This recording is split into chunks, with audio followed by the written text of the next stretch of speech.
কি ব্যাপার, কি করো তুমি? যেহেতু সন্ধ্যার সময় টুকটাক খাবার লাগে, এই কারণে তোমার জন্য এই রেসিপি বানাচ্ছি। কি রেসিপি?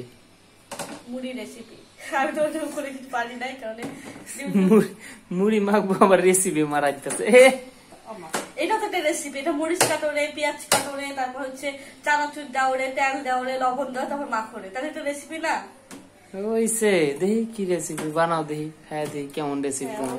কারণ হচ্ছে মরিচই কাটতে পারে না ঠিক মতো। আমি চাকুটা কাটতে কম পারি, কিন্তু বটি দেখানো যেহেতু বাঙালি মানুষ আমরা, এই কারণে হচ্ছে চাকুটা খুব কম ইউজ করা হয়, বটি জিনিসটা বেশি ইউজ করা হয়।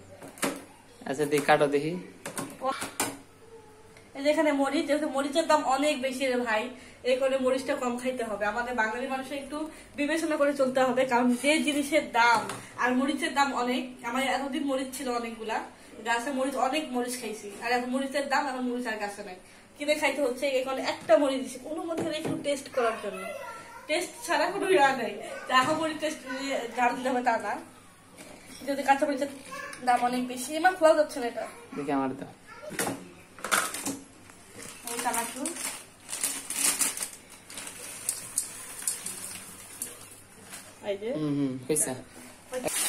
তেলের ডিব্বা,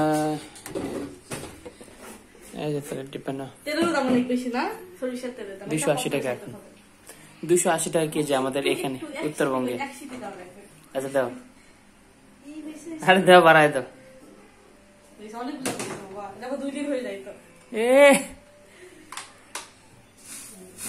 এখন মাখবো। দেখেন এটা একটা রেসিপি না, হচ্ছে মুড়ি দাও, তেল দাও, ঝাল দাও, তারপর হচ্ছে আপনি লবণ দাও, অনেক কিছু দিয়ে তারপর এটা মাখাইতে হয়। এটা একটা রেসিপি, খাইতেও কষ্ট হয়।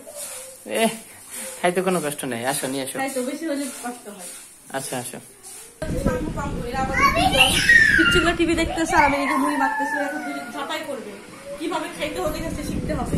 তোমরা খাবা কি খাবা? মুড়ি খাবা আম্মা? এই যে তোমাদের রেসিপি আমার শাঙ্কু পাঙ্কু লাগে করছে, আর কাকু লাগে না, আমার 3 ঘরে এলাম, এগুলো টুকু 3 দিন খাবে এখন। আচ্ছা খাও।